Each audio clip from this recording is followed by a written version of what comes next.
Hello Cloud Gurus and welcome to part 2 of Overview of Security Processes.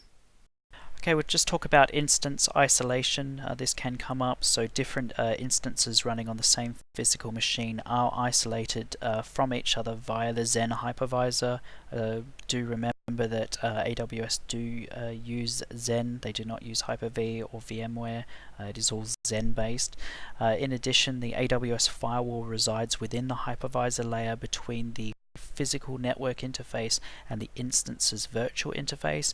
All packets must pass through this layer, thus an instance's neighbors have no more access to that instance than any other host on the internet and can be treated as if they're on separate physical hosts, and that's an important fact to remember. Physical RAM is separated using similar mechanisms. Customer instances have no access to raw disk devices, but instead presented with virtualized disks. The AWS proprietary disk virtualization layer automatically resets every block of storage used by the customer, so that one customer's data is never unintentionally exposed to another. So that's disk zeroing. In addition, memory allocated to guests is scrubbed, set to 0 by the hypervisor when it is unallocated to a guest. The memory is not returned to the pool of free memory available for new allocation until the memory scrubbing is complete, so there's nothing left in RAM either. Here's a diagram inside the white paper just on the application. So you've got your on the instance isolation, so you've got your physical interfaces, you've got your firewall which sits between your basically your virtual network and the physical interfaces. So you go through the firewall and then through different customer security groups. So the firewall can be across multiple customers, but the actual individual security groups are limited to each customer. That then goes through your virtual interface, up through your hypervisor, and then to your different customers.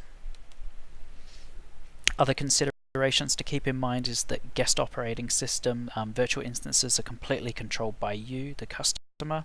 You have full root access or administrative control over accounts, services, and applications. AWS does not have any access rights to your instances or to the guest OS. And I was actually speaking to some solutions architects at a conference recently, and they cannot tell, they cannot RDP or SSH into your instances. There are definitely no backdoors. That is completely what goes on that server. They have no idea. It's completely locked down just for your access. In terms of the firewall, Amazon EC2 provides a complete firewall solution. This is a mandatory inbound firewalls configured in a default deny all mode, and Amazon EC2 customers must explicitly open the ports needed to allow the inbound traffic. So we saw that with security groups. Whenever you can provision a security group, by default you allow all ingress traffic all ingress traffic is denied by default, and all egress traffic is allowed. In terms of the guest operating system, the encryption of sensitive data is generally a very good security practice, and AWS provide the ability to encrypt EBS volumes and their snapshots with AES 2256 encryption. The encryption occurs on servers that host the EC2 instances, providing encryption of data as it moves between EC2 instances and EBS storage.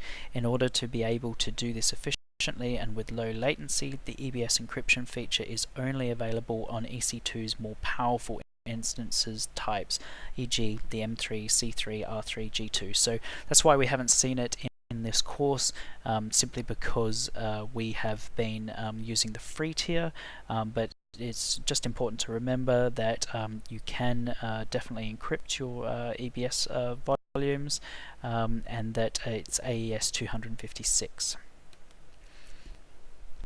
Elastic load balancing, this is a really good point. SSL termination on the load balancer is supported, and I think if you remember in that example where I was provisioning our first Elastic load balancer and we allowed port 443, it then started wanting me to upload SSL certificates, so you can terminate your SSL on the load balancer, and that means that any traffic that's passed between your load balancer to your web servers would be unencrypted, but the advantage to that is that your web servers don't need to do the decryption themselves, so it takes a massive load off them and they can focus on serving more traffic.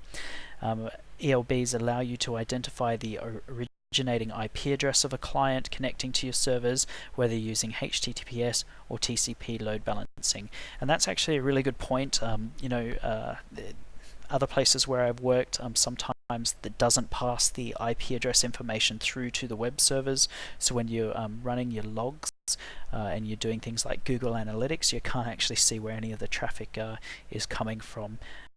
So that's a really cool feature of the Elastic Load Balancer, is that it does pass the identifying IP address on to your web servers.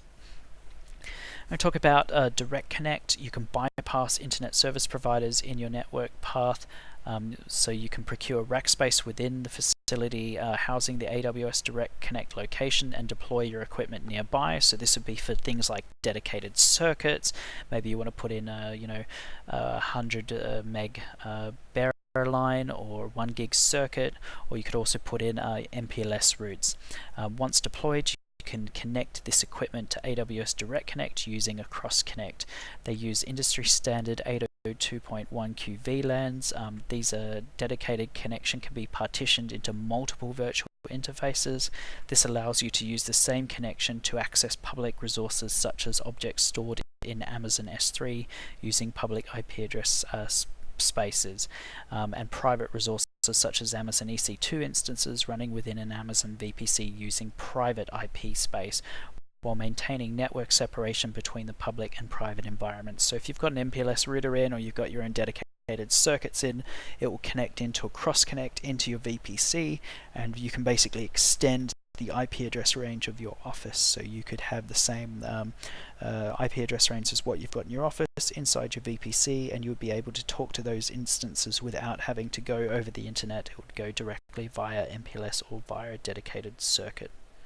Okay, and that really covers off what I think are the key points from that white paper. Like I said, because this can be worth a fair bit in the exam, it's probably worth having a read through it by yourself.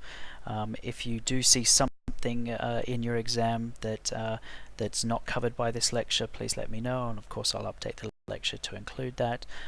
So thank you for your time. I know this has been quite a long one, but this is really quite an important point or part of the exam. So if you have any questions, please let me know. If not, feel free to move on to the next white paper.